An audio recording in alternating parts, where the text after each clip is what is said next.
Good morning everyone, সবাই কীরকম আছো? আশা করছি খুব ভালো আছো, সুস্থ আছো। এদিকে আমরাও ভালোই আছি। আজকে হচ্ছে সোমবার, সকাল এখন বাজছে 11:30।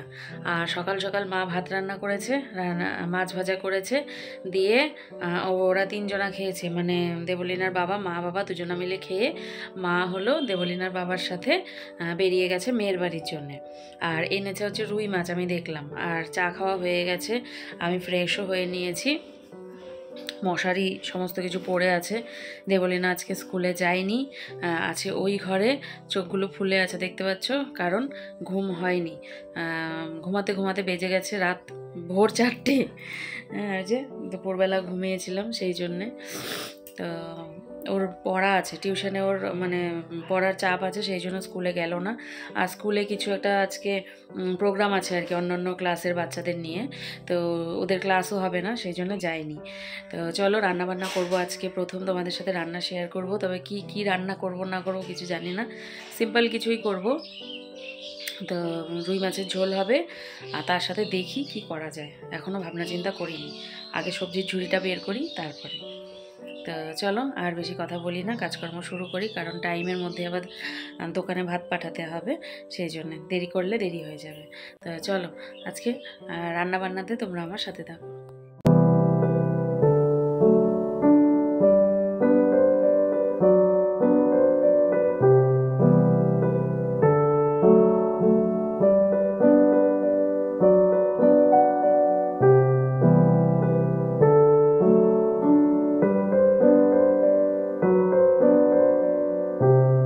আমার মতো রবিবার পার করে সোমবারে কারা কারা বাসি মাংস দিয়ে গরম গরম ভাত খেতে পছন্দ করো? হাত তোলো তো। আচ্ছা, হাত তুলতে হবে না, কমেন্ট করে জানিও, ঠিক আছে? চলো, আজকে তোমাদের সাথে প্রথম আমি রান্না শেয়ার করছি। এর আগে তোমরা অনেকেই বলেছিলে যে বুলটি রান্না বান্না দেখাও কিছু। তখন আমি বলেছিলাম যে একবারেই যদি সমস্তটা দেখিয়ে দিই তাহলে আর পরে কি বেঁচে থাকবে। তো সেই মতো করেই আজকে রান্না নিয়ে চলে এসেছি। মা বাড়িতে নেই, গেছে মেয়ের বাড়িতে, তো সেই জন্য রান্নাবান্নার দায়িত্ব পড়েছে আমার উপরে। তো রুই মাছ রান্না করব আজকে, আর তার সাথে কি কি কেটে নিয়েছি সেগুলো তো তোমাদের দেখিয়েই দিলাম। চলো রান্না করতে করতে আজকে কিছু কথা তোমাদের সাথে শেয়ার করি, যেটি হচ্ছে সংসার নিয়ে। সংসার শব্দটা শুনলেই আমাদের চোখের সামনে ভেসে ওঠে একসাথে কাটানো মুহূর্ত, ভালোবাসা, দায়িত্ব আর ছোট ছোট আনন্দ। সংসার মানে শুধু চারটে দেয়ালের ভেতরে থাকা নয়, সংসার মানে একসাথে জীবন গড়ে তোলা। আমাদের জীবনের সবচেয়ে বড় আশ্রয় হচ্ছে সংসার। বাবা মা, স্বামী স্ত্রী, সন্তান সবাই মিলে গড়ে ওঠে এই সুন্দর পৃথিবী। সংসার মানে শুধু খাওয়া দাওয়া বা রোজকার কাজের ঝামেলা নয়, সংসার মানে পারস্পরিক সহযোগিতা, বোঝাপড়া আর ভালোবাসা। যতই ব্যস্ত জীবন হোক না কেন, দিনের শেষে আমরা সবাই চাই একটা শান্তির জায়গা, যেখানে ভালোবাসার মানুষ আছে, হাসি কান্না ভাগাভাগি করে নেয়ার মতো মানুষ আছে। সংসার সেই আশ্রয়। সংসারের আসল সৌন্দর্য এখানেই, একসাথে থেকে সুখ দুঃখ ভাগ করে নেওয়া। সংসার চালাতে গেলে অবশ্যই অনেক সমস্যা আসে, কখনো আর্থিক টানাপোড়েন, কখনো মতবিরোধ, কখনো আবার বাইরে থেকে আসা চাপ। কিন্তু এসবের মাঝেই সংসার টিকে থাকে ধৈর্য আর ভালোবাসার ওপর ভর করে। স্বামী স্ত্রীর পারস্পরিক বোঝাপড়া, একে অপরকে সম্মান করা, এগুলো সাংসারিক ভিতকে আরও শক্ত করে তোলে। সংসারের আরেকটা বিশাল শিক্ষা হলো ত্যাগ। সংসার মানেই শুধু নিজের ইচ্ছা পূরণ নয়, অন্যের ইচ্ছেকেও গুরুত্ব দেওয়া। সন্তানদের জন্য বাবা মা কত ত্যাগ করেন, আবার সন্তান বড় হলে বাবা মায়ের পাশে দাঁড়ায়। এটাই সংসারের সৌন্দর্য। একটা সুখী সংসার হতে হলে টাকার প্রয়োজন আছে, কিন্তু টাকাই সব নয়। আসল প্রয়োজন হলো ভালোবাসা, সম্মান আর বিশ্বাস। যখন সংসারে হাসি খুশি পরিবেশ থাকে, তখন ছোট ঘরও প্রাসাদের মতো মনে হয়। আর যদি ভালোবাসা না থাকে, তবে বড় বড় বাড়িও ফাঁকা লাগে। আজকের ব্যস্ত জীবনে আমরা অনেক সময় সংসারের ছোট ছোট আনন্দগুলোই ভুলে যাই, অথচ সকালের ব্রেকফাস্ট টেবিলে একসাথে বসে চা খাওয়া, সন্ধ্যায় এক কাপ চা খাওয়া, ছুটির দিনে পরিবারের সাথে সময় কাটানো, এসবই আমাদের জীবনকে সত্যিকারের অর্থে পূর্ণ করে তোলে। সংসার আমাদের শক্তি, আমাদের প্রেরণা। বাইরের দুনিয়ায় যতই ঝড়ঝাপটা আসুক না কেন, সংসার থাকলে আমরা সাহস পাই। তাই সংসারকে সুন্দর করে রাখা, একে অপরকে ভালোবাসা আর সম্মান দেওয়া, এটাই আমাদের দায়িত্ব। কি তাই তো, সংসার সম্বন্ধে আমার যেটা মনে হয় আমি তোমাদের সাথে সেটাই শেয়ার করলাম। এবার তোমাদের কি মনে হয় সেটাও না হয় আমাদের সাথে শেয়ার করে নিও, আমার সাথে শেয়ার করে নিও। গ্যাসে চড়িয়ে দিয়েছি 2 রকমের রান্না। আচ্ছা, ওই কড়াইটা কিন্তু আমার লোহার কড়াই, কেউ আবার ভেবো না কড়াইটা কালো হয়ে গেছে। যখন আমার শাশুড়ি মা হায়দ্রাবাদ গিয়েছিল ডাক্তার দেখাতে, তখন সেখানকার ডক্টর বলেছিলেন যে লোহার কড়াইতে লোহার খুন্তি দিয়ে রান্না করে খাওয়া নাকি শরীরের পক্ষে ভালো। তো তারপরের থেকেই সে লোহার কড়াই এনেছে এবং রান্নাও হয়।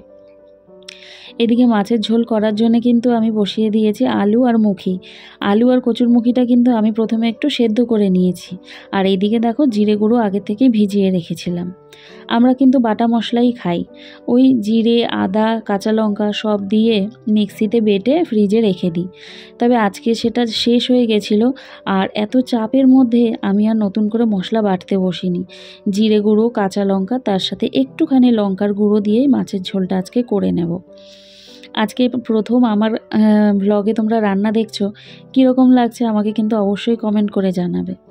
কচু আর আলু খুব ভালো করে ভেজে নিয়ে মশলা কষানোও হয়ে গেছে, এইবারে দিয়ে দেব জল। মা থাকলে কিন্তু সবজিটা আমাদের আরও একটু বেশিই লাগে, 3 জনের বুঝতেই পারো। দেবলীনা আর ওর বাবা তো সবজি একেবারেই পছন্দ করে না। আজকে একটুখানি রান্না করছি, মনে হচ্ছে যেন চোখেই লাগছে না, কতটুকু মনে হচ্ছে। তো 1 গাদা জল দিলাম না, আর অল্প করেই দিলাম, কারণ সবজি কম, তো সেখানে মানে অনেকটা বেশি জল দিলে ভালো লাগবে না। তো জলটা দিয়ে আমি কিছুক্ষণের জন্য ঢেকে দিলাম, খুব সামান্য, ওই ধরো 2 মিনিট মতো। ঝোলটা ফুটে উঠতেই মাছগুলো দিয়ে দিচ্ছি। এবারে মাছ দেওয়ার পরে একটু ফুটে উঠলেই ব্যাস নামিয়ে নেব, হয়ে গেল। রান্না করতে তো আর জাদু লাগে না, তাই না বলো? সামান্য একটু চোখের দেখা, মায়ের থেকে দেখেই শিখেছিলাম, তারপরে শাশুড়ি মাকে দেখে তো অবশ্যই। এক বাড়ির রান্নার পদ্ধতি তোমরা খেয়াল করে দেখবে এক রকমের হয়, তাই না? কেউ এটা ফোড়ন খায়, কেউ সেটা ফোড়ন খায়। আমি মাছের ঝোলে দেই গোটা জিরে ফোড়ন, আর তার সাথে কিন্তু তেজপাতা দেইনি। এদিকে থোর ভাজা, আলু দিয়ে পেঁয়াজ দিয়ে ভাজা আমার হয়ে গেছে। আর এটাই আমার শেষ রান্না, যেটা হচ্ছে গিয়ে ধুন্দুল ভাজা। তোমরা কারা কারা এটা খেতে পছন্দ করো আমাকে কমেন্ট করে জানিও তো। আমার কিন্তু ভীষণ ভালো লাগে, আর আমার শ্বশুরমশাইও ভীষণ পছন্দ করেন। তো নিয়ে এসেছে দেখে আমি আর লোভ সামলাতে না পেরে আজকেই রান্না করে নিচ্ছি। না, 2টো রেখেও দিয়েছি, আবার 2টো আজকে কেটে নিয়েছি। তো এই যে দেখো মাছের ঝোল হয়ে গেছে আমার। কীরকম লাগছে দেখতে তোমরা কিন্তু অবশ্যই জানাবে, ঠিক আছে? আজকে প্রথম শেয়ার করছি। দেখো ওইদিকে ভাজাটা হতে হতেও এদিকে কিছু বাসন ছিল, বাসন তো আমি মাজতেই থাকি, জমিয়ে রাখি না। তো ভাবলাম ভাজাটা যতক্ষণ হচ্ছে ততক্ষণে কিছু বাসন মেজে তুলে নিই। দেবলীনা তো বাড়িতেই আছে, স্কুলে যায়নি। ওর পেছনে চিৎকারও করছিলাম, স্নান করে নে, এই করে নে, আমাকে একটু ক্যামেরাটা ধরে দে। এই ক্যামেরা ধরা কাজটা ওর নাকি ভীষণ বাজে লাগে, মানে ও ধরতেই চায় না, ওর খুব মানে বিরক্তি লাগে আর কি যদি বলি। হ্যাঁ, আমাকে ও স্ট্যান্ডটা সেট করে দিয়ে গেছে বটে, কিন্তু এই হাতে যে ধরে থাকবে সেটাও একেবারেই করতে চায় না। তো যাক, যে যেটা করতে চায় না তাকে সেটা নিয়ে চাপ দিয়ে কাজ নেই, তাই না? আমি বরঞ্চ স্ট্যান্ড লাগিয়েই করে নিই। আমাকে না একটা স্ট্যান্ড কিনতে হবে, জানো, মানে একটা রয়েছে, সেটা দিয়ে যে খুব বেশি সুবিধা হয় সেটা না, আর একটু অসুবিধাও হয় বলতে পারো। তো যাক, দেখি কবে সেটা হয়, সুযোগ সুবিধা বুঝে কিনে নেব। আর আরও একটা কথা, দেখি যদি মনিটাইজটা তাড়াতাড়ি হয়ে যায় তারপরেও কিনতে পারি, বলতে পারছি না এখনই। যখন কিনবো তোমাদের সাথে তো শেয়ার করবই। আজকের দিনটা বড়ই হেকটিক গিয়েছে, জানো তো। মা নেই যেহেতু, এ থেকে জেড পর্যন্ত করা বুঝতেই পারছো কতটা একটা সংসারের কতটা কাজ থাকে। তো সেই সমস্ত করতে করতে আজকে অনেকটাই বেলা হয়ে গিয়েছিল। তাও আমি চেষ্টা করেছি সময়ের মধ্যে সবটা শেষ করার, আর পেরেছি। একটু আমার চাপ হয়ে গেছিলো, কিন্তু পেরেছি। ওইদিকে বাসন মাজতে মাজতে এইদিকে আমার কিন্তু ভাজাটাও হয়ে গেছে, তুলে রাখলাম। এই হলো আজকের রান্না বান্না। আর এদিকে রান্না শেষ করেই নাইটি 2টো ছিল, সকালের ছাড়া নাইটি আর গতকালকে স্নানের নাইটি, তো সেগুলো ধুয়ে দিলাম। স্নান করার পর না আমার আর ধুতেই ইচ্ছা করে না, সেই জন্য আমি বাথরুমে রেখে দিই, আর সেটাকে আমি পরের দিন ধুয়ে দিই। কিন্তু এইখানে দেখো আমি তোমাদের সামনে এসেই কথা বলেছিলাম জানো তো, তারপর যখন আমি এডিট করছি তখন দেখছি ভিডিওটায় কিছু সমস্যা হয়েছে সাউন্ডে। তো সেই জন্য ভাবলাম যে না, ভিডিওটা করলাম কষ্ট করে আর কেটে দেব, তারপর ভাবলাম ভয়েস দিয়ে দেব। তোমাদের এখানে আমি বলছিলাম যে সমস্ত কাজকর্ম শেষ হয়ে গেছে, কড়াইও ছিল সেটাও মেজে নিয়ে ওখানটায় উপর করে রেখেছি, সেটা দেখিয়ে দিলাম তোমাদেরকে। আর কি কি করব সেটা বলছিলাম, যে এই দেখো গ্যাস মুছবো, তারপর স্ল্যাবটা একটুখানি মুছে নেব। ওই যে স্প্রেটা এনেছিলাম, স্প্রেটা দিয়ে আমি কিছুক্ষণ সময় অপেক্ষা করছিলাম। আর তাছাড়া ওভেনটা গরমও ছিল, তো একটু ঠান্ডা হয়ে গেলে দেখবে গ্যাসটা মুছতে কিন্তু সুবিধা হয়, সেই জন্য স্প্রে দিয়ে রেখে দিয়েছিলাম। আর ওইদিকে দেবলীনা যাচ্ছে স্নানে এতক্ষণ পর, আমার রান্নাবান্না সমস্ত কিছু শেষ হয়ে যাওয়ার পর। তো এইগুলোই তোমাদেরকে বলছিলাম। ও আরও একটা কথা বলছিলাম মনে হয়, যে ওটা মুছে নিয়ে আমি রান্নাঘরটাও মুছে নেব, এটাও বলছিলাম মনে হয়। হয়ে গেল মোছা, টালি মুছে নিলাম, গ্যাস মুছে নিলাম, গ্যাসের স্ল্যাব পরিষ্কার পুরো। এবারে আমি শান্তি পাচ্ছি, রান্নাঘরটা মুছবো। এই যে চলে আসলাম রান্নাঘর মুছতে। যখন মা থাকে না তখন বুঝি যে সংসারে দুটো মহিলা মানুষ কাজ করলে কতটা সুবিধা হয়। এই যে তোমরা দেখো, একজন মানে আমি কাটাবাটা করি আর মা রান্নাবান্না করে, কতটা সুবিধা হয় বুঝতে পারো। সেটা নিয়েও একটা কমেন্ট এসেছিল যে তোমার আর কি কাজ, শুধু তো কাটাকুটিই করো, রান্নাবান্না তো তোমাকে আর করতে হয় না। এই যে এখন প্রয়োজন পড়ছে এখন করছি, যখন প্রয়োজন পড়ে না তখন করি না, তাই না? মা রয়েছে, মা করে নেয়, তো দুজনা মিলে করলে তারও সুবিধা হয় আমারও সুবিধা হয়। এবার যদি আমি কাটাকুটি করি, রান্না করি, আমারও চাপ, সে করলে তারও চাপ। দেখো তোমাদের বললাম না যে আমি স্নান করে এসে বিছানা তুলবো, দেবলীনা বিছানা তুলে দিয়েছে। দাঁড়াও আসছি। এতদিনে তো তোমরা বুঝেই গেছো যে আমি কিন্তু বালিশ ওইভাবে রাখি না, বালিশ আমি এই যে এই পাশে রাখি, এই পাশটায়, এই যে সুইচ বোর্ডের এই দিকটায়। আর ও রেখেছে এই পাশে করেই রেখেছে। তো দেখছে যে মা রান্নাঘরে ব্যস্ত আছে, ওই জন্য বিছানাটা তুলে, নিজেরটাও তুলেছে, নিজেরটা তুলে আমারটা তুলে তারপরে স্নানে গেল। 2:12 বাজে। তো আমি এখন ঘরটা ঝাড়ু দেবো, ঘরটা ঝাড়ু দিয়ে চলে যাব স্নানে, কারণ বাবার খাওয়ার টাইম হয়ে যাবে, বাবা খায় 2:30-এ। তো চলো এখন কথা বলি না, ঝটপট করে ঘরটা ঝাড়ু দিয়ে নিই, স্নান করে আসি, তারপর না হয় তোমাদের সাথে কথা বলবো। দেখো বাইরে একজন বসে আছে, দেবলীনার বাবা, খাবার পাঠাতে হবে, বাবা খাবে, বয়স্ক মানুষ, উনি একটু টাইম মেনটেন করে চলে। তো আমার মনে হয় যে সব কিছুর আগে তাদেরকে শান্ত রাখা বেশি দরকার। তো তোমাদের সাথে পরে কথা বলতে আসছি। মনটা মানলো না গো, ভেবেছিলাম আজকে ঘর মুছবো না, কিন্তু মনটা মানলো না, আবার স্নানে গিয়েও আবার মুছতে চলে আসলাম। আর স্ট্যান্ড লাগাচ্ছি না, চলো মুছে নিই। নয়তো আমি ভিডিওতে বললাম না যে, একটু আগে বললাম না যে ঝাড়ু দিয়ে স্নান করে আসি, তোমরা হয়তো ভাববে ঝাড়ু দিয়ে স্নান করে চলে আসছি, সেই জন্যে আমি ভাবলাম যে না তোমাদের বলে দিই। সত্যি ভেবেছিলাম যে ঘরটা মুছবো না, কারণ কি বলো তো, আমি না বেশিক্ষণ দাঁড়িয়ে থাকতে পারি না, বুঝলে? দাঁড়িয়ে থাকলে না আমার গোড়ালির দিকটা ব্যথা করে কেন যেন। তো সেই জন্যে আজকে ব্যথা নেই, ভেবেছিলাম যে মুছবো না। চলো মুছে নিই, পরে আসছি। হ্যাঁ, হয়ে গেল স্নান, হয়ে গেছি ফ্রেশ, ভীষণ ফ্রেশ লাগছে কাজকর্ম সেরে স্নান করার পরে। আর মাঝে কী হয়েছিল বলো তো, তোমাদের দেখাচ্ছিলাম না আমার গালে গোটা হচ্ছে, সেই দেখো না এখনও সব স্পটগুলো পড়ে আছে। অ্যাকচুয়ালি দেবলীনা ওর স্কিনের আন্দাজে একটা ফেস ওয়াশ অর্ডার করেছিল, তো ওর তো হয়ে যায় সেটা, তো আমিও সেটা ইউজ করেছিলাম কয়েকদিন, তো বুঝতে পারছিলাম না কেন এরকম হচ্ছে। তো পরে বুঝতে পারলাম যে ওই ফেস ওয়াশটার জন্য এরকম হচ্ছে।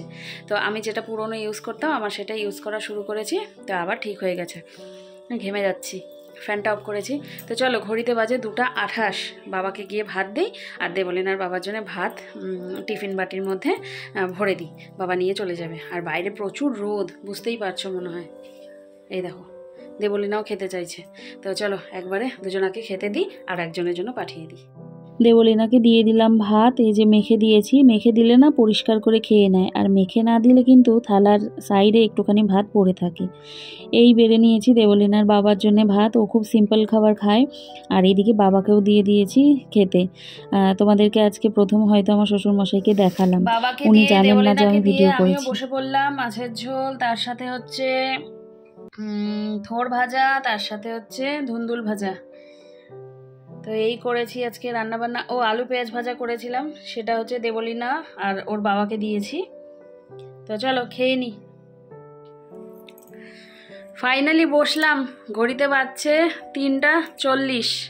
খাওয়া দাওয়া, বাসন মাজা, দেবলীনার থালা, বাবার থালা ওই ঘরে ছিল, তো সেগুলোকে মেজে ধুয়ে তারপর তোমাদের তো বলেছি আমাদের হচ্ছে মাছ ফ্রিজে যায় না, সেজন্য মাছের ঝোলটা জাল দিয়ে রাখলাম।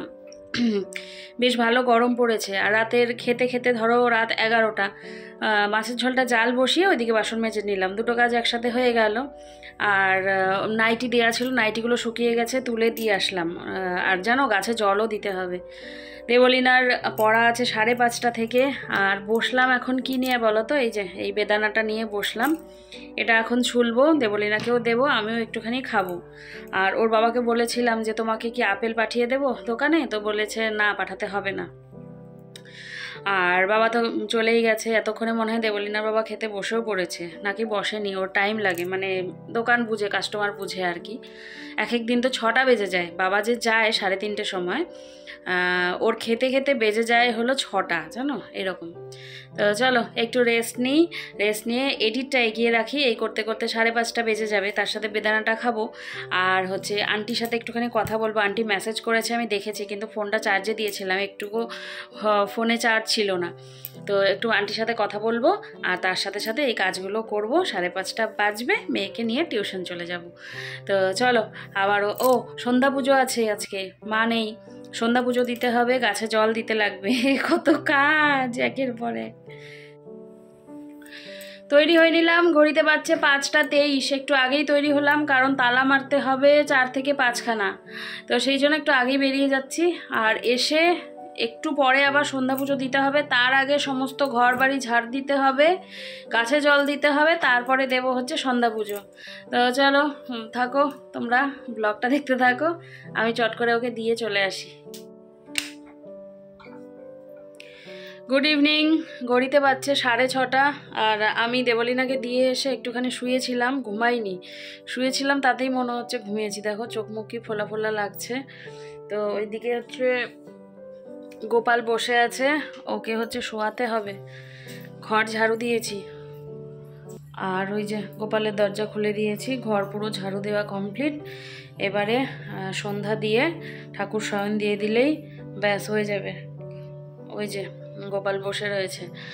আর কি করব বলো তো, আমাকে না, মেশিনও চালিয়ে দিয়েছি, তোমাদের বলতে ভুলে গেছি, আমাকে না একটুখানি ভাত করতে হবে, বুঝলে।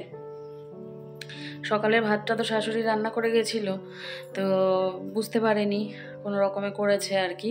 তো রাতের বেলার জন্য একটু ভাত করতে হবে, আবার রুটিও করতে হবে। ভাত যতই করি তাও ওর বাবাকে বললে খাবে না, তো খাওয়ার কিছু ব্যবস্থা করতে হবে। আর মাছের ঝোলও অল্প আছে, অল্প মাছ আর অল্প সবজি দিয়ে করেছি, তো এক গাদা তো আর ঝোল দেওয়া যায় না। আর দেবলীনারও ভাত লাগবে, আর ঝোলটা হয় কি ওর দাদুর কমই লাগে, আমার দেবলীনার বাবার একটু ঝোলটা মোটামুটি বেশিই লাগে, তো সেই জন্য ঝোলটাও কম আছে, নেই যে তা না, আছে, তো কিছু একটা ব্যবস্থা করতে হবে। তো দেখি কি করি, তার আগে পুজোটা দিয়ে চা খাবো, চা খেয়ে তারপরে ব্যবস্থা করব। তো চলো চা বলছি, তো চলো সন্ধ্যা পুজোটা দিয়ে নিই, তারপরে আসছি তোমাদের সামনে।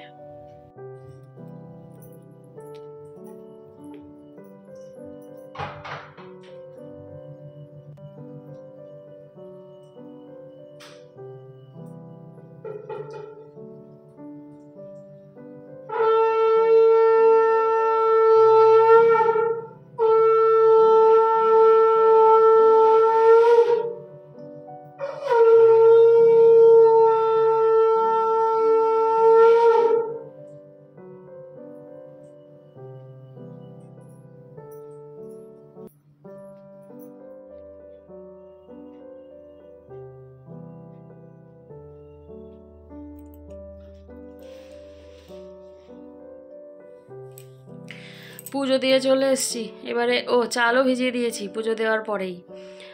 এবারে করব কি বলতো, একটু চা করব, একা একা সারা বাড়িতে ভালো লাগছে না, চা করব, চায়ের সাথে ভাতটাও বসিয়ে দেব। আর কি করব আমি কিছুই বুঝে পাচ্ছি না, মুসুরির ডাল আছে, ভাবছি একটুখানি চচ্চড়ি মতো করি নাকি, দেখি ভাবনা চিন্তা আরও কিছুক্ষণ করি। বাজে হচ্ছে 7:27। দেবলীনাকে আনতে যাব 8:45, মানে 8:45। তো চলো একটু চা করে খাই, আর সাথে ভাতটাও বসিয়ে দিই। মেশিন চালিয়েছিলাম, ধোয়া হয়ে গেছে। এখন আর ওই বারান্দায় কিছু মেলবো না, থাক ওইভাবেই, আগামীকাল সকালে মেলে দেব। চলো যাই, চা বসাই। সন্ধ্যা পুজো দিয়ে এসে চা খেতে ইচ্ছে করছিল, এখন একা বাড়িতে তো চা তো খেতেই হবে। তো দেখো চাও করে নিয়েছি, আর ওইদিকে ভাতও বসিয়ে দিয়েছিলাম। তো বসে বসে চা খেয়ে আবার বেরোতে হয়েছিল। চা খাওয়া হয়ে গেছে অনেকক্ষণ আগে, ভাতও হয়ে গেছে, পেঁয়াজ কুচি করে রেখেছি। আন্টির সাথে কথা বলতে বলতে করলাম, সব কিছু তৈরিও হয়ে গেছি। এখন ঘড়িতে পাচ্ছে 8:53, দেখা যাবে না, 8:53। ওর ছুটি হচ্ছে 8:45-এ, তো 5 মিনিট দেরি এদিক ওদিক হয়েই যায়। কারেন্ট চলে গেছিলো তার মধ্যে। তো এইবারে বেরোচ্ছি, যে ঘরে তালা দেওয়াও হয়ে গেছে, এখন এই যে গ্রিলে তালা দেবো, দিয়ে বেরোবো। এসে একটুখানি ডাল চচ্চড়ি মতো করবো, মানে মুসুর ডাল চচ্চড়ি মতো করবো। তো টাইম লাগবে না বেশি, প্রেশার কুকারে করে নেব। আর বাবা, দেবলীনার বাবা এখনও আসেনি, তালা মেরে যাচ্ছি, বাবাকে চাবি দিয়ে দেবো গেটের সামনে। তো চলো, মানে বাবা আসবে, আমিও আসবো, এসে আমার আগে যদি বাবা থাকে তাহলে তো দাঁড়িয়েই থাকবে। তো চলো বেরিয়ে যাই, দেরি করি না, মেয়ে রেগে যাবে। দেবলীনা ছুটি হলো, ছুটি করে ওকে বাড়িতে নিয়ে আসতে আসতে বেজে গেল 9:30। আজকে একটু দেরি করেই ছুটি দিয়েছিল। তারপরে এসে দেখো এখানে একটুখানি ডাল চচ্চড়ি মতো করে নিলাম, কারণ মাছের ঝোল কম ছিল সেই জন্যে। কারা কারা এরকম ডাল চচ্চড়ি খেতে পছন্দ করো আমাকে জানিও। বাবাও খেতে পছন্দ করে, আমিও খেতে পছন্দ করি। আর এই হচ্ছে রাতের খাবার। রাত বাজে 12টা। সমস্ত কাজ, খাওয়া দাওয়া, বাসন মাজা, দুপুরে যে টিফিন বাটি যায় দোকানে সেই বাটি মাজা, তারপরে সব আর কি, ঝোলের গামলা গামলি, গ্যাস মুছলাম, বেসিনটা পরিষ্কার, মানে সিঙ্কটা পরিষ্কার করলাম। ওর বাবাকে রুটি করে দিলাম, রুটি তো না, 2টো পরোটা করে দিলাম, চিনি ভরে 2টো পরোটা করে দিলাম। আমি বললাম যে আর ইচ্ছে করছে না, যে আবার রুটির সাথে আবার কি তরকারি করব। মুসুর ডাল যেটা করলাম সেটা তো দিয়ে রুটি খাবে না, সেই জন্য করলাম কি বলো তো, চিনি ভরে 2টো পরোটা করে দিলাম। তো সেই খেলো, আর আমরা তো ভাতই খেলাম, আমি, বাবা আর হচ্ছে মেয়ে, 3 জনে। তো খাওয়া দাওয়া করে সব কাজ শেষ, ঘরের এঁঠো টেঠো সব মুছে নিয়েছি, বিশাল পরিমাণে ঘামছি, ফ্যান বন্ধ, আর হচ্ছে কি বলো তো, দাঁড়াও বলছি, ফ্যান চালিয়ে দিয়েছে। এখন চেঞ্জ করব, আমি চেঞ্জ করে তারপরে শুতে যাব, কারণ এই জামা কাপড়ে তো আর শুতে যাব না। তো ভাবলাম যে ভিডিওটা শেষ করি তোমাদের সামনে এসে। তো চলো আজকের ব্লগ এখানেই শেষ করছি। মাঝে আরও অনেক কাজ করেছি যেগুলো তোমাদেরকে কিন্তু দেখানোই হয়নি। কত দেখাবো, ভিডিও তো অনেক বড় হয়ে যাবে। এমনিতেই মনে হয় এডিট করছিলাম 20 মিনিটের ওপরে হয়ে গেছে। তো চলো আজকের ব্লগ এখানেই শেষ করছি। সবাই ভালো থেকো, সুস্থ থেকো। ভিডিওটা ভালো লাগলে চ্যানেলটা সাবস্ক্রাইব করো। আজকের জন্য টাটা, গুড নাইট।